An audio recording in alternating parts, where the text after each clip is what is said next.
Hello, everyone. My name is Brad Burgunder. I joined as relationship manager in Kurtosys in October. This reinforces our commitment to growth in the U.S. My background is I used to be in national accounts, both at T. Rowe Price and Brown Advisory. I've also worked at a couple fintechs. Today, we have the pleasure of discussing the future of client reporting in the financial industry. Joining us is Patrick McKenna, Chief Commercial Officer at Kurtosys, and John Desmond, Head of Investment Operations Outsourcing, Service and Delivery, North America at Northern Trust.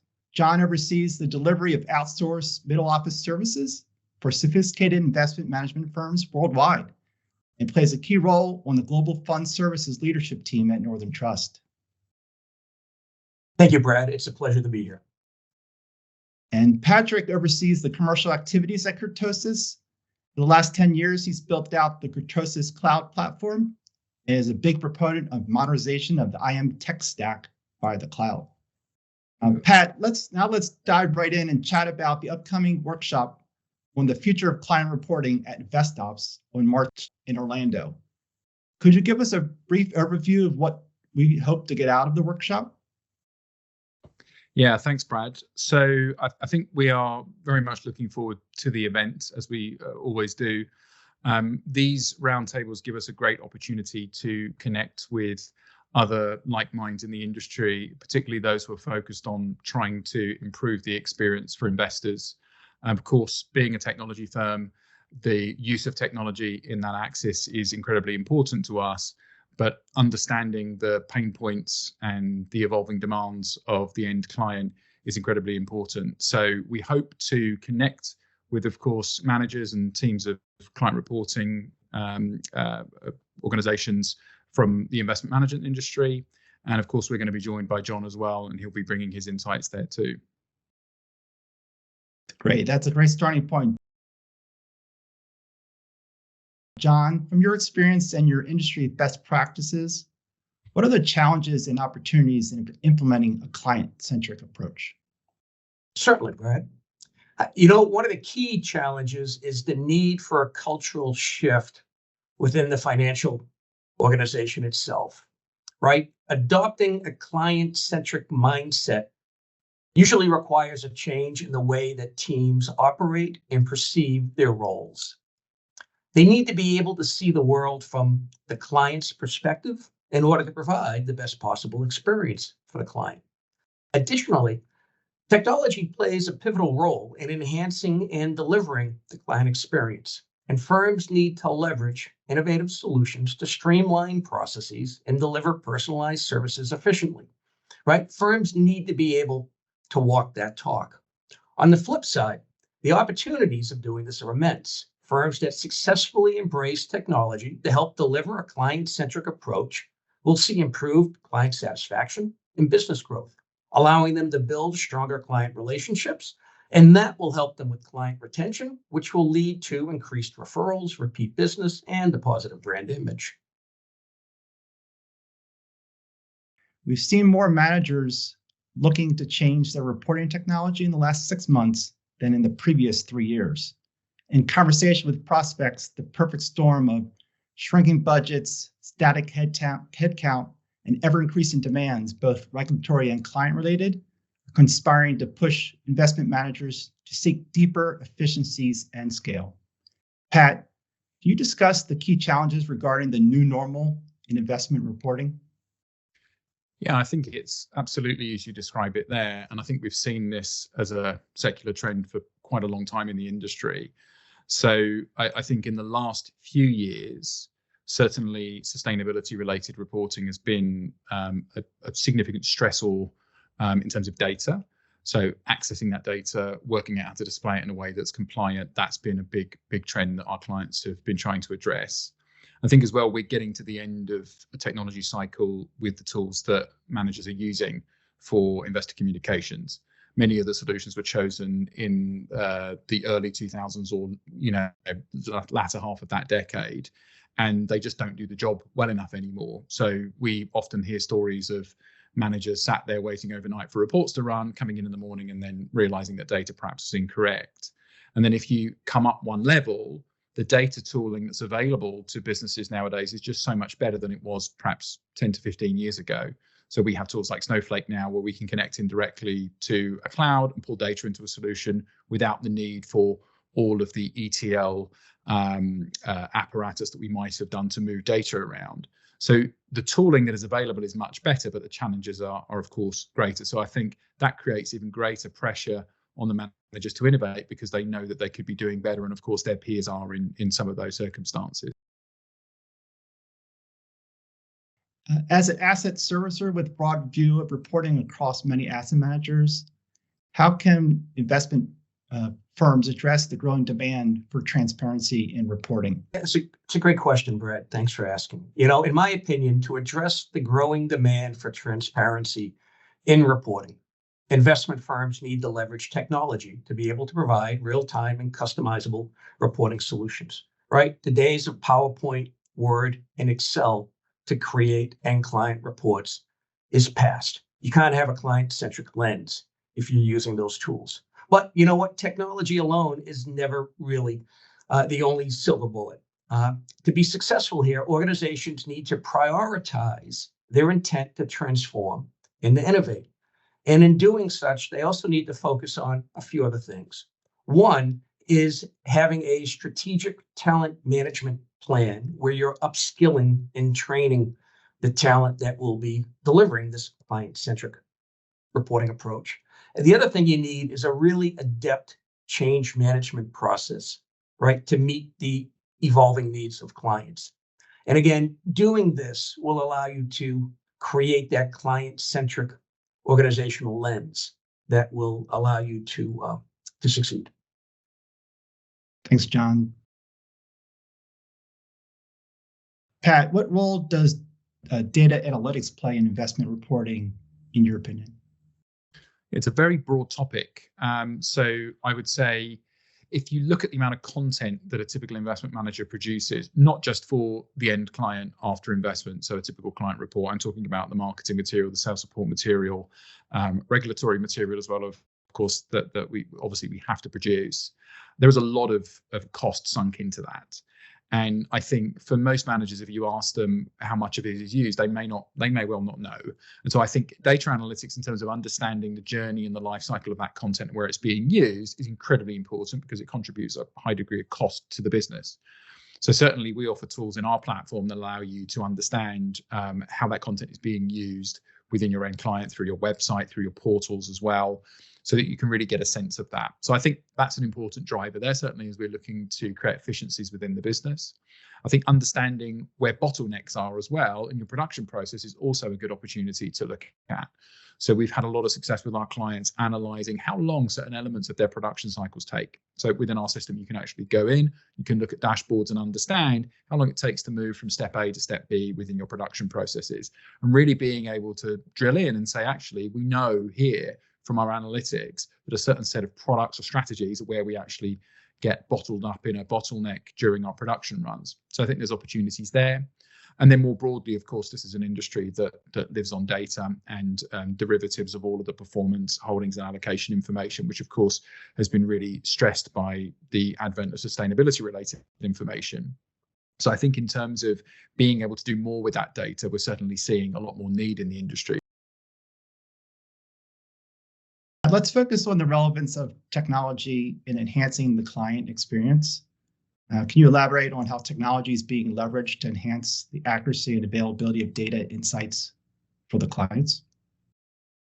Yeah, I think as I mentioned earlier, the landscape of tooling available to managers now is much, much better than it was 10 years ago. If we look back a few years, the data infrastructure for a manager in terms of getting the raw information that they would use to report to their own clients, it was really a mishmash of back-end processes, data files being transmitted between servers, being picked up by certain jobs and retransmitted and processed. And really, it's really started to change in the last few years. And what we see now in the tooling available to managers, certainly powered by things like cloud data warehouses, is a straight-through pipeline of information going straight into their solutions like Kurtosys, perhaps directly into their clients.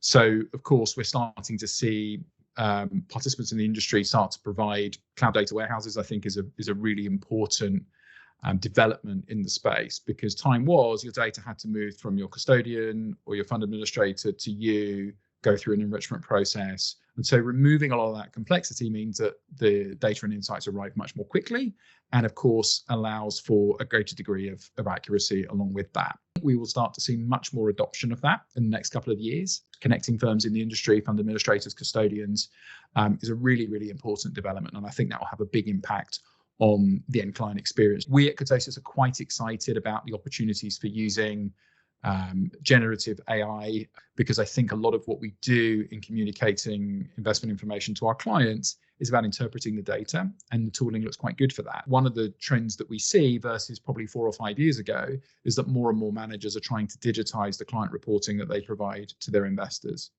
And so what that means is an availability of data that's much more timely. So we see many more managers providing higher frequencies of data through a portal generally, so that as an institutional client or perhaps a fund distribution partner, I can log on and have a question answered about a view on portfolio allocation or on performance without having to necessarily pick up the phone and make a request. So of course that improves my experience, but it lowers the burden on the manager too.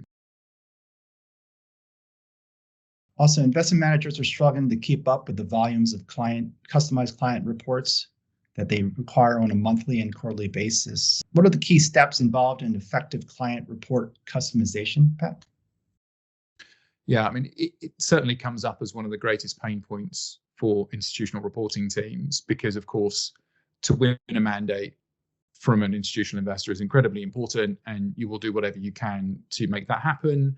I think, of course, the implications of what that means on the organization sometimes are not as scalable as perhaps they might need to be. But I think there is an approach to make it work. And I think oftentimes you hear people say, well, can we just standardize what we provide to the clients? And I don't think it's a feasible approach in most scenarios. And so I think really, first of all, making sure that what you do to accommodate that client request is something that you can add to your standard offering. If there's an analysis that a manager is asked to produce, how can you incorporate that into your standard reporting pack? So one of the things we encourage our clients to do is to have gold standard templates, but to include conditional pages and components in there, so that if you have a request to include a certain type of analysis, that it becomes part of your standard and as an option that you could potentially include for other clients. I think that's a good approach. I think you have to, of course, have tooling that allows you to accommodate all of the various types of medium that your clients ask for. I think John made a really good point earlier that if you're building reports manually in a Word file or an Excel file, it's obviously not scalable, and of course will lead you down a bad road. But oftentimes you're asked to send a Word file or an Excel file, and I think you have to be able to work in those mediums and accommodate those requests. So we certainly took the step to include plugins that sit within Office that allow you to access your data and build a template in the way that the client wants. But of course, that's about choosing the right tooling there. And then I think ultimately you need to make sure that you aren't implementing unscalable workarounds, so that if you are having to pull data out and manipulate it in a way to prepare it for a client, that's obviously not going to work. So you need to have those processes behind the scenes that plug into that core reporting solution to make sure that everything just works when you press that button. I think that's imperative. But I definitely think that it's certainly an achievable goal. Also, why is understanding the client needs crucial in the report customization process? Yeah, well, I mean, that gets to the heart of having a client-centric approach, right? Whereas I'm an asset servicer servicing many regional and global asset management firms. They have different investment strategies. They track different benchmarks. They might have different types of clients located in different geographic locations around the globe, right? Each of those end clients, and they might have their own board of trustees that they have to present reports to, or they might have a pension that they have to present to.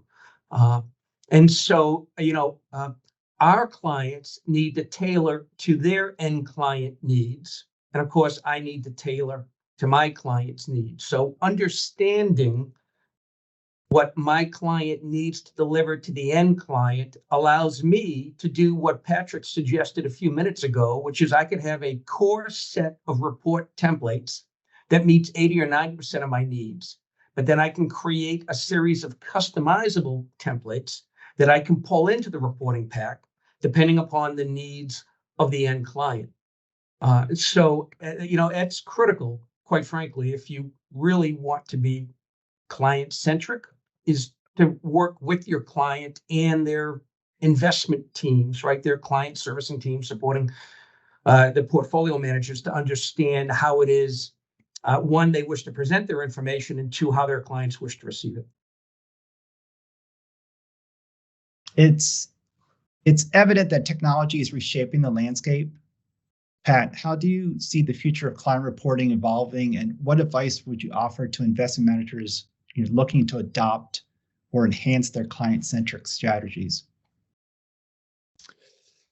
Yeah, so obviously it's difficult to predict the future, but of course we see generative AI being a really big factor in that. If you talk to most participants in the industry in whatever walk of life they come from, be it within trading, portfolio management, or with the middle office, there's a lot of excitement, but there's not a lot of certainty around how it will be able to be used in a highly regulated environment such as the one we find ourselves in investment management.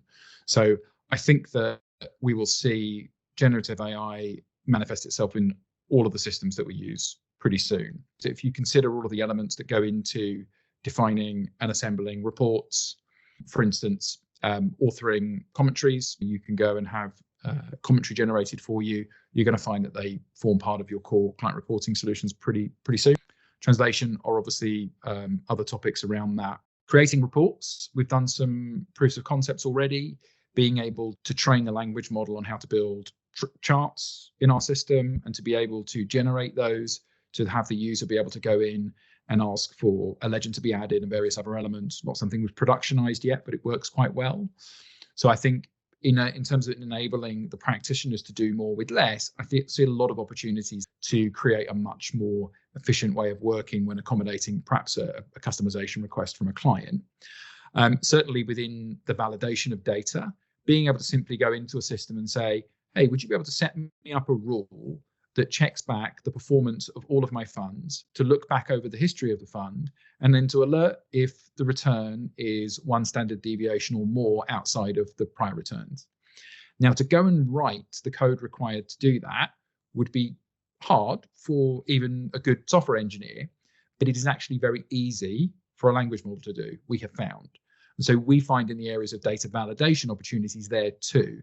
So I cannot emphasize enough the opportunities for those sorts of language models to have a big impact on the tooling that's used in that last mile delivery and creation of reports. I think we will also see them a great deal in the portal context, because again, being able to ask questions of my data is a great use case. The thing that's here right now is how we make the data transmission and the pipelining of that data much more efficient. I think that is the number one opportunity for most managers today, because for most of the investment firms in the world, they will have an investment data warehouse of sorts that is probably 5 to 10 years old by now and is on that last generation of technology. Now, obviously, generative AI is a hot topic, but as Pat mentioned, getting your data aligned and in a thoughtful manner is key. How's Northern Trust approaching new technologies overall? And are you really seeing that from your clients as a hot topic of interest for them? Oh, absolutely. Data delivery is the future of this industry, right? Clients want data every day in a format that they can digest, manipulate, and publish on their own, in addition to the structured reporting that we give them on a daily, monthly, and quarterly basis. Currently, or in the old days, right, that's usually done through files that we might FTP from one application to another. What we're doing right now within Northern Trust is we're migrating our data to the cloud in what's referred to as the data mesh, right? And so we have a project right now to stand up all of my investment operations outsourcing data out in the cloud in a data mesh. And then using Snowflake, we intend to make that data accessible to the Kurtosys application to be able to generate our monthly and quarterly reports for clients. on top of that will allow clients access to that data using APIs, using Power BI, or other tools that we'll make available or that they'll make available and bring to our attention. And we'll give them access to that through what we refer to as a Snowflake Edge account. Excellent. Yeah, I think in terms of just, from my experience being an asset manager, the biggest frustration is how different systems don't talk to each other. So it seems like we're finally getting to the point where all the systems are starting to sing together, bringing that intelligence, right, that intelligence piece out, and be able to use it in a thoughtful manner and to have generative AI and as a tool, right, not as a replacement for humans. Either you have any thoughts on that general topic of, hey, is all this AI going to displace me, or is it really a tool to make me more efficient, either as operational or in a sales manner? Yeah, well, I'm going to be honest and tell you I'm not an expert when it comes to AI. I do not think it's going to replace us. I do think it's going to help make us better at doing what our clients expect us to do. It's just the computing power of what AI will allow us to accomplish and the time savings associated with it, I think will be huge. Patrick's earlier example of using AI to generate code that would take an experienced programmer, probably days to code, I think is a great example of how it will help benefit the industry. Yeah, I would agree. I think it's augmentative to the experts in the industry today. So I think the pressure that we feel on our teams to be able to do more with less will be alleviated by it. And I think the industry that we work in some cases, an arcane industry that is quite unapproachable. And that means the experts that we need to help us are quite scarce. And so being able to leverage the bright minds that we have in a more effective way is the name of the game. And I think we will certainly see a step change from, if we consider how we might have done things 30 years ago, we could still build reports. We can build better reports today, but an order of magnitude step change in the efficiency, I think, is what we will see. So yeah, I definitely think an improvement, not a replacement, for sure. Excellent. Well, I want to thank you both for sharing your valuable insights, John and Pat. It's been a pleasure discussing this with you, and we look forward to the session in Orlando. Great. Well, thank you very much, Brad and Patrick. It's been a pleasure to help shed light on this important aspect of the financial industry, and I look forward to joining that roundtable in Orlando.